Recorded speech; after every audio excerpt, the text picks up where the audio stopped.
Bloomberg Audio Studios. Podcasts, radio, news.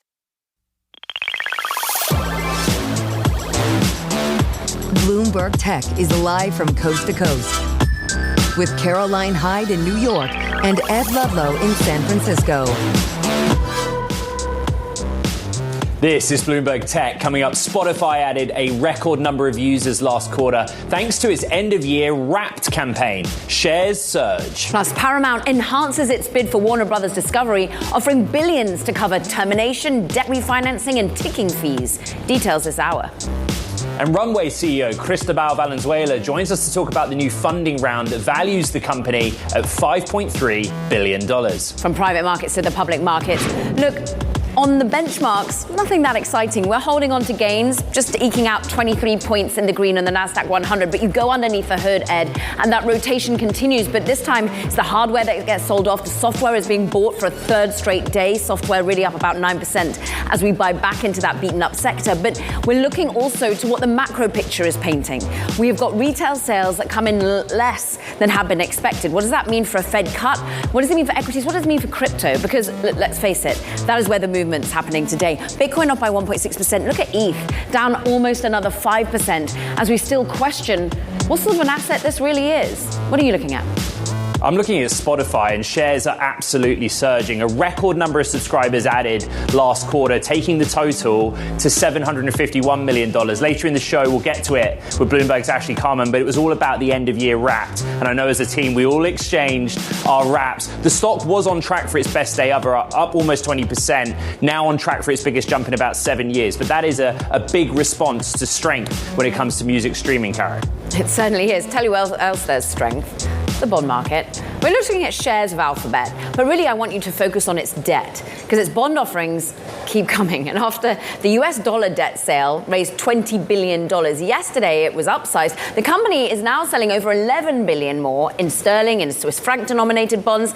And that super rare 100-year note we told you about yesterday, well, it was oversubscribed and then some, almost 10 times according to sources. Let's talk about it with Robert Schiffman from Bloomberg Intelligence. In less than 24 hours, they've raised $32 billion, basically, on the debt markets. Let's just focus in on what that 100-year debt signals about the confidence people have in this company. Well, I think what the bond market is telling us is that AI bubble talks are so 2025. That the concerns that, at least from the creditor's perspective, is not anything near what it is from an equity standpoint. The reality, though, is what is the benefit of a 100-year bond? To me, it's just a trophy. It's going to be put on the shelf of pension funds and insurance companies. They're going to hold it to maturity. And let me tell you something, if anyone's really worried, if that bond does not pay off in 100 years, come and look me up at Bloomberg. I'm going to be upstairs in my office eating free snacks. Robert, the macro point is that they're doing interesting things with capital, the bigger picture to fund CapEx, right? To grow AI infrastructure at scale. I always read your memo every morning, and you revise constantly the kind of trajectory. What are the latest numbers that you see going over the next decade? Yeah, it sort of becomes monopoly money, the type of spending that we're seeing. I mean, we're now projecting over $4 trillion of cumulative hyperscaler spend through 2030. You can afford a lot of that from operating cash flow. However, how do you supplement it? You supplement it with really cheap bonds. And the way that you can do that is you start off with balance sheets that are in phenomenal shape. If you look at Alphabet's AA+ credit rating, S&P came out yesterday and said, in order to breach their downgrade trigger, they would have to issue more than $180 billion of incremental net debt. So what I would argue is, hey, if they wanted to be a BBB name, would they have to issue $1 trillion of bonds? There is so much capacity. Why not take the money down, borrow long-dated paper at 5.5%, 5.7%, put it to work today, and grow your future cash flows for another decade, if not 100 years? There is some pushback in the market that, yes, it's a trophy on a pension fund's desk. Maybe it's a trophy on Alphabet's CFO and treasurer's desk if they sell 100-year bonds. But it also signals the top of the market. Look, we go back to when the last time a tech company did this, it was Motorola back in the 90s, and people are trying to make the assertion that maybe Motorola was at the peak of its game then, and where is it now? What do you say to those sorts of question marks about 100-year debt? Yeah, listen, I think what's going to be the top? We can never call the top. Let me tell you something, though. I think there's more bonds to come. We still have Microsoft. We still have Meta. We still probably have Amazon. But would they do 100 a year? You know what? They might. And they also might do a lot of other incremental currencies like we talked about yesterday. I'm actually surprised they stayed out of the euro market. I think there's a big, deep demand. There is every portfolio manager that we are talking to is talking about having excess cash on hand. And everyone is looking at the same compressed yields. There is a bid for yield. It is not going away anytime soon. So if we hit the top of the market, I don't think it's today. Maybe it's next week. Maybe it's going to be in 3 weeks, but I don't think it's yet. Listen, I've never been as bullish on tech as I am today. I don't think these companies have ever been better positioned. I don't think their balance sheets have ever been better positioned. And I actually think the confidence levels that we see across the bond market far supersede what I think even Bloomberg News is talking about. Robert Schiffman from Bloomberg Intelligence. Bonds are fun. Thank you very much. The software sector may have a chance to rebound. We're so closely tracking what's happening in software right now. According to JP Morgan strategists, fears of AI disruption may be overblown, and the current bearish sentiment is a, quote, overshoot at this time. That view is echoed by Lauren Webster, Managing Director of Investment Banking for Technology at Piper Sandler. She writes, while there is merit that AI will be a death sentence to certain sectors of software, the notion of software's broad obsolescence is overstated. Delighted to say that she joins us now. I mean, this is a day-by-day thing. Looking at some of the trading in action in the moment, I see a lot of green in the software space. But I say it every day, one market session a market does not make. Just go a bit deeper on your thesis and why you're a bit more calm here. Absolutely. So I think where we are is in sort of this phase of forming, storming, norming in the market and the give and take between AI innovation and software stocks. And so you're seeing a lot of volatility, disruption each time there is a new product released from an AI innovator. Yet this broader realization that enterprise software is here for good. You can't rip it out tomorrow. And this is a longer term trend as we figure out how to embed AI into enterprise solutions. What is actually going to be disrupted? We are canvassing a wide and diverse range of views on what's happening in software. Earlier today, we spoke to the Goldman Sachs CEO, David Solomon. Here's what he thinks. We have software exposure, but I'd say it's insignificant in the scale of our overall platform, but it's certainly something that we're monitoring. I think the narrative over the last week has been a little bit too broad. There'll be winners and losers, and plenty of companies pivot and do just fine. Sell off too broad. It sounds like you and Mr. Solomon agree that maybe what we've seen in the last 7 to 10 days a little overdone. Certainly. With that said, though, if I was running a business in the software sector today, I would be taking a hard look, spending time with customers, understanding how they're using AI in place of the products that I offer, where I should be embedding it, and certainly planning for the next decadal transition towards more AI infrastructure tooling. But yes, as I said, nothing is getting ripped out tomorrow, and this is a much longer transition period. And the good news in that is that it gives software companies time to catch up, figure out how they can play this opportunity. Lauren, what data do you look to as to what might be being ripped out? What is a point of offering rather than a platform that's integrated more deeply within a business? Yeah, certainly looking at those that have been disrupted most by recent product launches from whether it be Anthropic or others. Workflow tooling is a place at risk. Certainly there are elements within the legal sector that some of the newer announcements are starting to displace. There are, however, bright spots, like cybersecurity is one where I spend a lot of time, and certainly you need cybersecurity capabilities to even implement some of that AI enterprise infrastructure. So there will be pockets of opportunity in the software sector, and then certainly in the picks and shovels around AI infrastructure. Go there a little bit more, because that was clearly the read across from some of this capital expenditure spend that we saw last week announced. I mean, extraordinary numbers coming from the hyperscalers. And then, of course, people thought, well, time to be long energy, time to be long the chips that go inside these data centers. Is that still the right play for you, Lauren? Absolutely. So the money is not pulling out of the market and sitting on the sidelines. It truly is going into a lot of the infrastructure opportunity, what is often called the physical AI play, where it is energy, networking. I mean, we're even seeing physical security around data centers getting another look. And so there's a significant opportunity in that infrastructure and elsewhere that is, IRL or in the physical world. What I'm trying to understand is why the story has changed for lots of investors. If you think back to when we started closely tracking capital expenditures, people wanted to see the software revenues on the other side. They wanted to see revenue top-line growth that directly resulted from AI investment, right? Think about the quarter gone, a name like Salesforce. They posted really good numbers, but the anxiety is still there, despite the evidence it's backward-looking, that people are willing to pay for that AI era of software. Why is that? Look, there's a broad realization that you're going to have to invest ahead of the real realization of the opportunity, the real realization of the profits. And so that's why you're seeing a lot of these hyperscalers pour tremendous capital, hundreds of billions into their CapEx infrastructure associated with AI. And there will be support for others across the software ecosystem, as long as there is also that enterprise customer journey narrative going with it as well. Yeah, that enterprise evidence is right, is what we're looking for. I'm going to ask you one of my favorite questions, given we're still early in the year. What happens in the rest of 2026 with the software sector?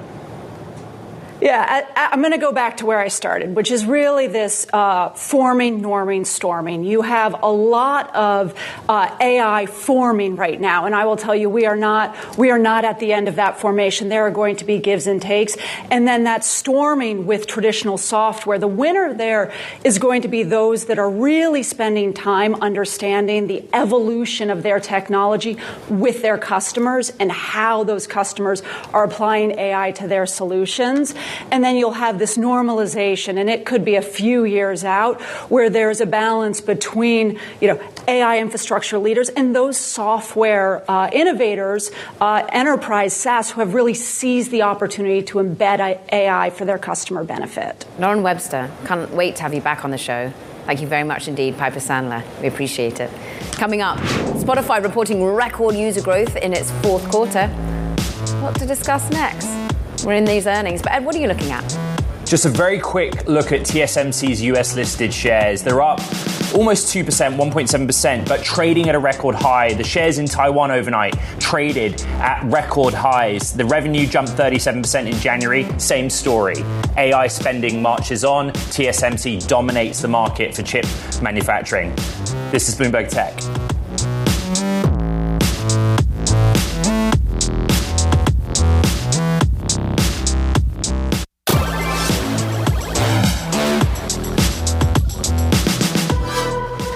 Checking on Spotify shares, having a strong day, up 15%, at one point having their biggest move on record after the company reported, record user growth in its fiscal fourth quarter and $835 million in operating income.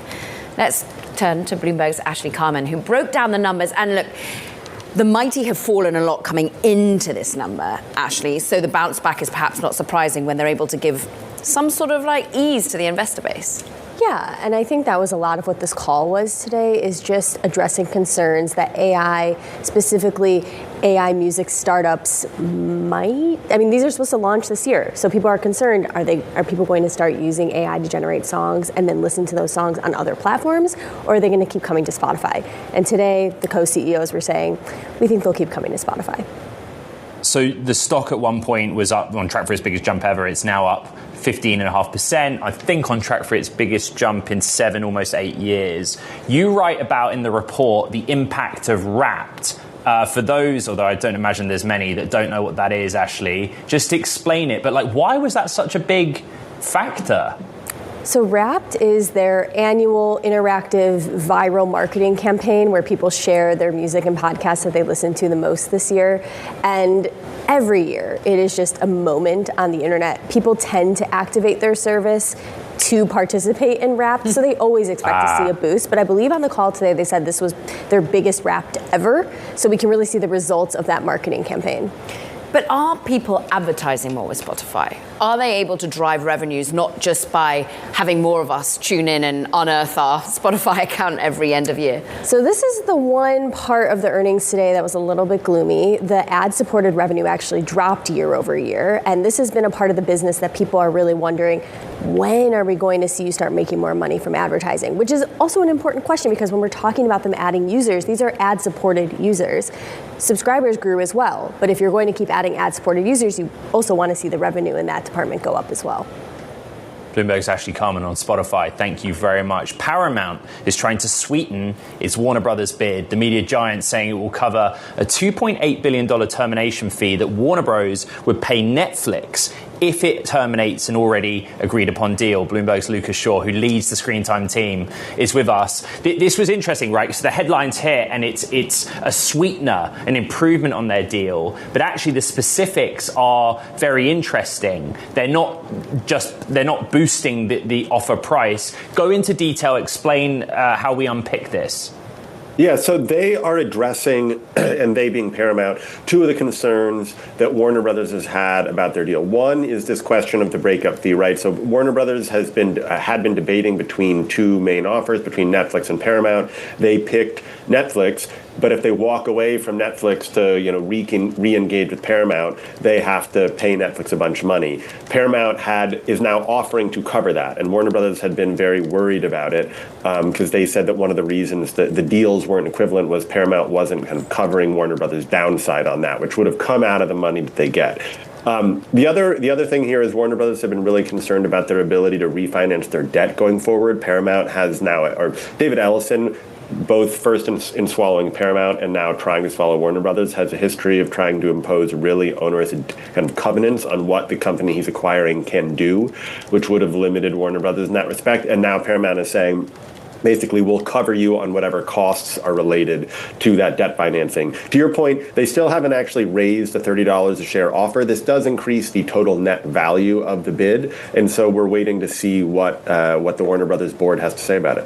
What credence do investors give at the moment, Lucas, to that this would pass through regulators more easily? This whole ticking fee, the idea that if it goes past the quarter expected, they get a chunk of change in return if it's delayed. I mean, that really just speaks to the bravado here. Yeah, well, Paramount has been adamant all along that it stands a better chance of getting its deal approved, which on its face makes some sense. Netflix is a much larger company, a more powerful company. It's the number one player in streaming.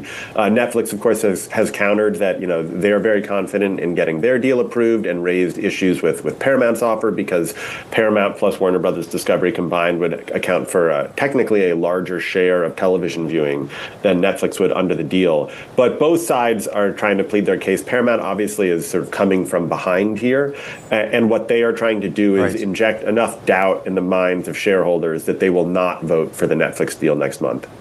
Lucas, both sides trying to plead their case. There's been a lot of recent reporting from us on what's also happening kind of in the background. There's obviously been an interest from Washington, D.C. What else do we need to know about how this is going from a regulatory perspective, or at least interest from government as well? I don't know, right? We've had Paramount shareholders, or we've had kind of Paramount and David Ellison lobbying people in D.C. and Europe. We've had Netflix going ahead of the Senate last week. President Trump had said he'll be involved, then he said he's not involved. What we do know, just as a kind of basic set of facts, is that the DOJ is looking into both cases and has yet to say whether or not it's going to challenge either of them. In terms of timing, is there anything pressuring? Is there any date, any number, any time frame that we look to for the next?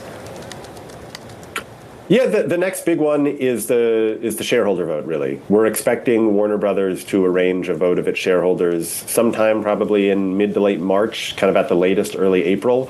That's something of a deadline for Paramount because they need to convince a bunch of shareholders before then to change their mind. Otherwise, then they're really up to the whims of regulators, because if it gets to shareholders and shareholders do approve that Netflix deal, there's not much Paramount can do besides hope that the government in the U.S. or Europe blocks the deal.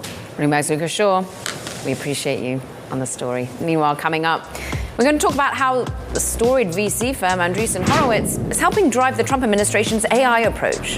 That's next. This is Bloomberg Tech.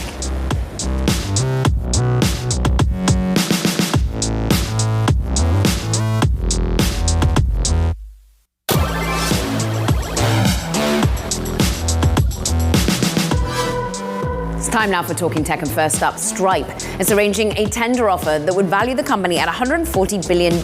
Now, according to sources, that marks a roughly $30 billion increase from the most recent valuation last year. The move is being seen as a sign that the mighty fintech may continue to delay its initial public offering. Plus, Cadence Design Systems is introducing a new AI tool designed to speed up semiconductor development. Now, the company's new ChipStack AI super agent, well, it will act as an assistant to engineers, helping with design, debugging, blueprint generation. Look, the move comes as the tech industry really grapples with the surging chip demand and ongoing labor shortages. And Alibaba, well, it's pushing further into robotics. The company has debuted a new AI model called Rin Brain, designed to give robots a more advanced understanding of their surroundings. With the release, Alibaba takes on AI leaders such as Google and NVIDIA. Ed, what have you got? Okay, so Andreessen Horowitz has become one of the most influential voices shaping the Trump administration's AI policies. Sources say the venture firm is often the first outside call that top White House officials and senior Republican congressional aides make when weighing moves that could affect tech companies' AI plans. And like a lot of this reporting, Caro, it's coming from current and former White House officials. There are things that are clearly in plain sight, right? So Sriram Krishnan, who is a senior AI policy advisor to the president, is a former Andreessen Horowitz partner, but he was in London, and there's reporting in there about, David Sachs, who is from the world of venture capital in Silicon Valley, is close to the president and wants to hear out, industry. And Andreessen has scale. Has scale. It has money to put into super PACs. We see what they did with the crypto fair shake and the way that they've then retargeted in the AI spectrum. But what's also interesting is one of the lines in the story says they de facto have a veto, really, over certain AI policies. Now, they push back on that. In particular, the named lobbyist for A16Z says, look, the only person who's got AI veto is President Trump himself. Yeah, the president makes policy, but, as we've reported, he often gets handed the docs, reads them himself, and says, good call. Coming up on the program, Runway CEO Cristobal Valenzuela will be with us to talk about the startup's latest funding round at a $5.3 billion valuation. It is halftime, and that conversation is coming up next. This is Bloomberg Tech.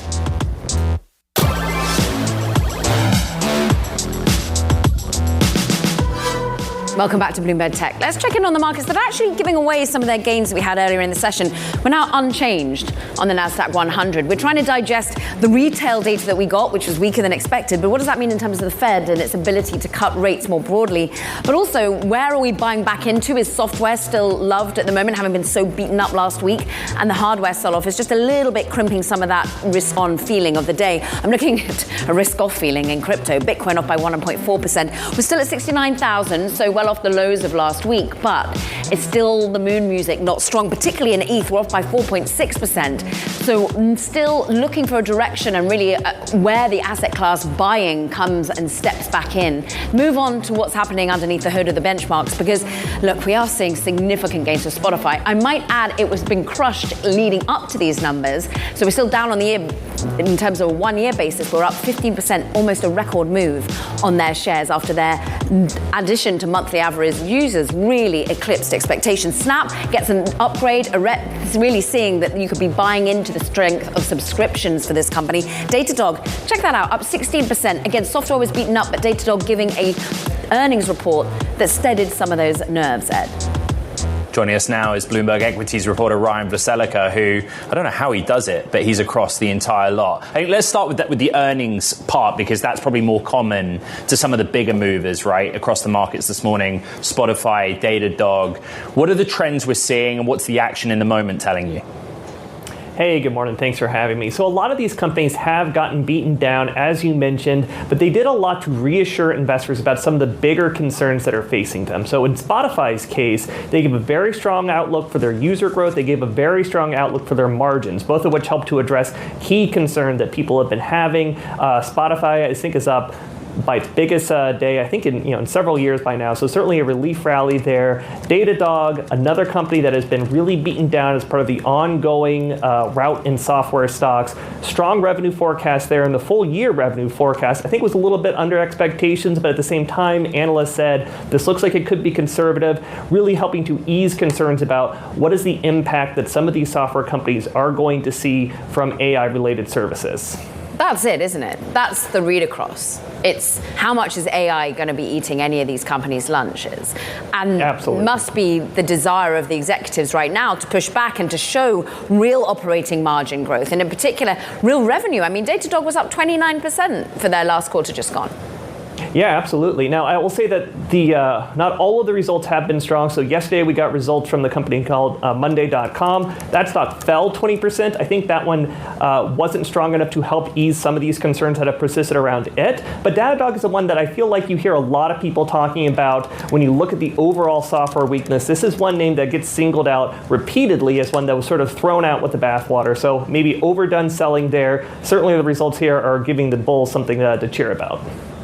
Bloomberg's Ryan Vlastelica, thank you very much. Let's go to the private markets in the world of startups. AI startup Runway hit a $5.3 billion valuation after the company clinched a new round of funding, raising $315 million. Here to discuss Runway CEO Cristobal Valenzuela. I was reading all of the different reports about this round, and we'll get to the money part. But I think what's jumping out at me, Cristobal, it's great to have you back on the program, by the way, is the need to make models that are more useful, that can do more. Right. Do you think that's a fair place to start? It is, and thank you for hosting me again and having me here. It is. I think it's a reality of where the technology is heading and where the models are. We've seen this a little bit with language models, but now I think world models are basically eating research and eating AI. It's kind of clear that the next frontier of what we expect to see progress in all modalities will come from video and from models that can understand and simulate the world. And so a lot of what we're doing with this new funding is to basically double down on that vision and that mission, which I think we've been first to market in many other parts of AI, including, of course, video generation. But now it feels like more present than ever, then world models will start really unlocking the next stage of AI progress. You may be a little beaten down by this story and line of questioning, but the capital is for compute, or it's for talent, or it's for both. And give us a sense of what that environment is right now. Yeah, it's for both. I mean, the growth of the company stems from how we allocate these resources effectively. And look, we've been a very focused and very efficient company at spending what we've raised and putting it into compute, into training some of the world's best video models out there, and hiring. For the impact that we've had as a company and for the kind of customers and enterprises that we serve, we're a very small team. And so right now we are scaling that. We are hiring across the board, more researchers, more great talent, and of course, double down on compute, which is fundamental if you really want to get to the next stage of what we think will come. The kind of customers you serve, Cristobal, who is that then? As we still typecast you as an AI video generation company, but you're not. You're a robotics company, you're an avatar company, you're a world company. So who do you serve?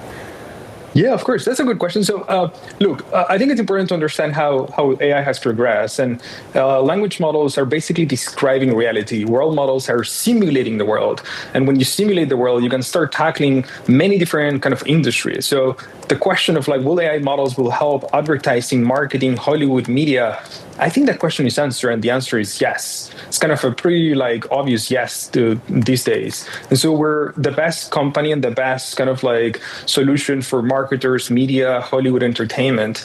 We've been doing this for quite some time. And so I think we've won there and want to continue to grow. There's a lot of expansion that we have to do in the industry there. Now, the models can simulate the world. So we started to simulate not only media and entertainment, but we started to simulate how the world works. And that is effectively very valuable for robotics, for physical AI, for AV. And so another way of thinking about it is we have some of the best tools to create media and videos for humans to watch. We now started to create videos and media for robots to watch. And for those robots to learn from that data, which is fascinating. It is fascinating. It also has different impacts on different people. And when you say it helps an industry, it's kind of in the eye of the beholder. Cristobal, talk to us about how you think about, as a leader of your business, the implications this has for the labor market, for what it means more broadly, for humans watching content that wasn't made by people and the reality of them. Yeah, look, that's a question that we've tried to grapple for a long time in terms of how do we make sure that companies and industries react accordingly to what's coming or what's happening. And I think my take after seeing the industry for quite some time is I think the industry is adapting pretty well, to be honest. If you look at advertising agencies, if you look at Hollywood, it's pretty obvious these days is that every studio has an AI department, an AI kind of function, an AI chief, and the organization has started to rethink themselves in an AI for native world. And that has allowed themselves to really find new jobs, new types of things that they weren't able to do before. So in a way, that's taking some of the tasks and things we've seen in the past, and that will go away. And that's natural. I think that we've slowly realized that that's the case. At the same time, we've seen more jobs being put out there with new descriptions on things that even a year ago would have been unthinkable of. And I think that reaction is now becoming obvious, not only for media, for Hollywood, but for gaming companies and for many other industries, even for software engineers. I think it's kind of pretty obvious these days where you start to see that you can automate and simplify a lot of the entry-level tasks and jobs. And so that's where I think we will continue to see growth industry-wise in media and entertainment. Yeah, Cristobal, we find that there's a lot of interest in Runway, right? As a company, how the models are being deployed and used, commercialization. This was a big round. The valuation is interesting. A lot of the questions we get for you about your future and whether you plan to go public. So I'd ask you to kind of be candid about that, the benefits and negatives of being a public company and why you might consider doing that. It's not something we've not considered at some point. I think right now, given the breadth and research innovation that we conduct at the company, I think we're in a much better position thinking about being private for a bit more time. I think there's trade-offs as being a public company in terms of how you report, how you think about your growth, the kind of things that you need to focus on. Right now, for me, this is an area of unique frontier research, and being a private company allows you to do that frontier research in a much more with much more freedom. And so it's something we wouldn't necessarily not consider, but right now, given the growth that we see, we'll probably remain a private company for quite some time to retain their independence. Cristobal, briefly, I sort of asked you about whether the employee base in companies are ready. Am I, as a human, ready to digest the wall of AI-made content and discern what's real and what's not? Yeah, that's an interesting question. I actually will kind of flip the assumption there. I would start to assume, and I would suggest everyone probably starts to assume that most of the content that you see out is going to be generated. And in that case, what we should be kind of watermarking and protecting isn't necessarily the generated content, is the real content. It's the content that we've seen and we've recorded from a camera. And that inverts a little bit the problem because, yes, more content will start becoming the norm. More AI content will start becoming the norm of the content we interact with. Specifically when you can also do it in real time, which is going to be a fascinating new avenue of gaming and nonlinear experiences. I think the world is adjusting to that. There's definitely a cultural and social adjustment period, but from what I've seen, I think it's happening faster than ever before, and just prepare because it's going to get even more crazy. Cristobal Valenzuela, Runway CEO, it's great to have you back. We appreciate it. Of course, thank you guys. Coming up, ahead of a landmark addiction trial, Meta ran thousands of commercials to promote its safety work with teens. Details on that next. This is Bloomberg Tech.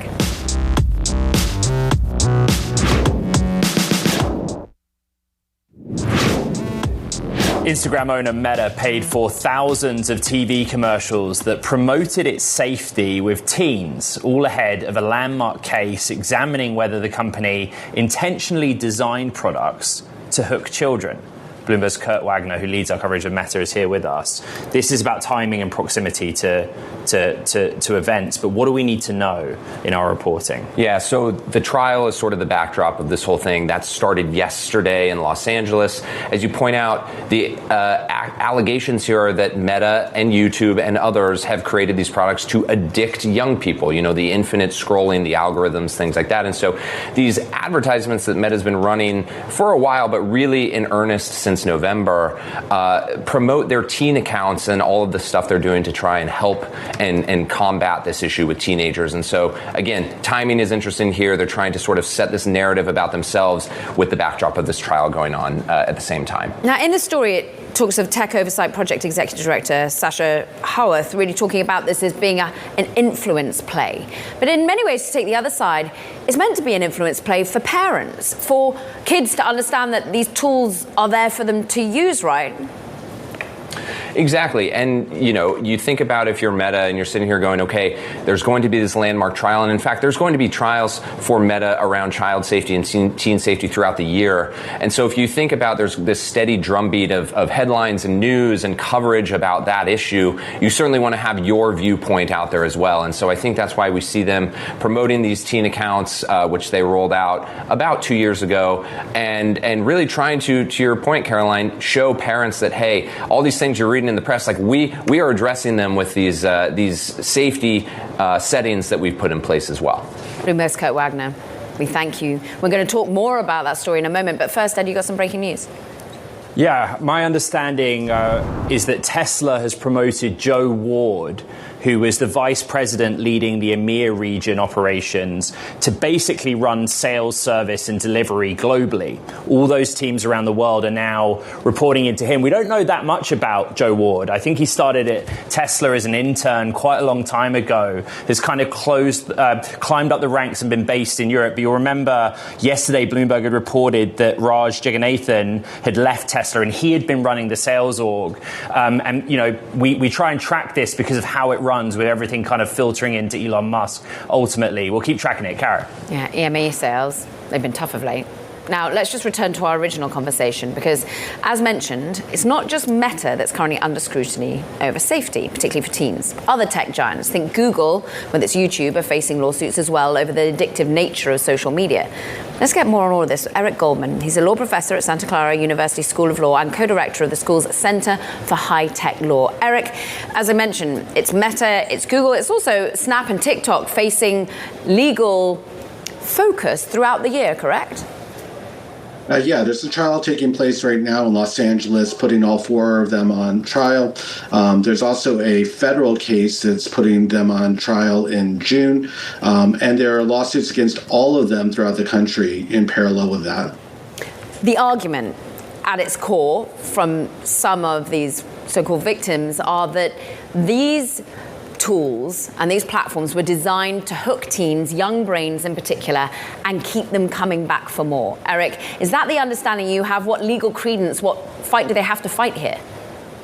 So the basic argument from the plaintiffs is, as you described, that the sites were designed to intentionally addict users and that the services are therefore liable for the harms that resulted from that addiction. There's a lot of questions about that. For example, we have to ask, what does it even mean to be, quote, addicted to a social media service? There aren't medical or psychological definitions of that. We also have to talk about whether or not the services caused the harms that the victims have suffered. There are many causes of harms in people's lives. And so isolating that causation is going to be tricky for the plaintiffs as well. Let's get Meta's response to these lawsuits in questions right. The company says that they don't reflect reality. The evidence will show a company deeply and responsibly confronting tough questions concerning research, listening to parents, academics and safety experts, etc. That's the company's reaction. Actually, what's happening in response to the wider issue is you see state by state different laws being enacted that are consistent with the complaints of the plaintiffs. That's my read of it, Professor Goldman. Is that a sort of useful strategy towards a solution here? I think you need to be careful about using the term solution, because in order for us to talk about that, we have to be very precise about exactly what problem we're trying to fix. There are a lot of problems in our society, a lot of problems plaguing kids. And there are also problems of over-responding to the content online that looks a lot like censorship. And so when we talk about solutions, we can't do that without talking about the problems. Having said that, I think that we're going to see a battle of experts in these trials where both sides are going to bring in the best and brightest minds to tell their case to the jury. We're going to hear from average Americans, essentially plucked off the streets, who are going to weigh that evidence and try and tell us whether or not they think there's a problem here that needs to be addressed. Professor, in the course of proceedings throughout the trials, those that are kind of trying to come to a decision in them, those presiding over the case, to what degree do they have expertise in the technicalities behind this? So ideally, the jury doesn't have any direct expertise they're bringing in. The idea is that that's not what they're being asked to do.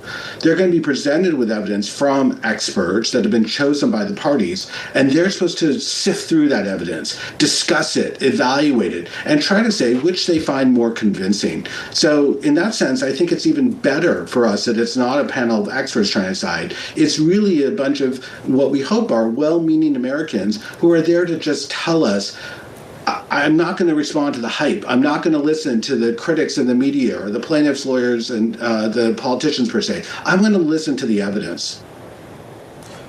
Eric Goldman of Santa Clara University School of Law, thank you very much for your time. Now, coming up on the show, Lyft's earnings are out later today. We're going to preview and see what to expect. That's next. This is Bloomberg Tech.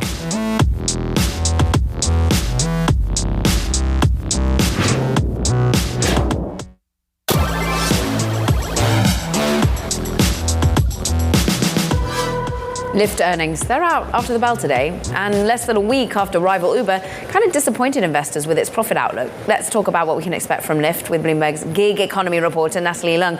We are expecting pretty healthy gross bookings, right, for the fiscal quarter just gone.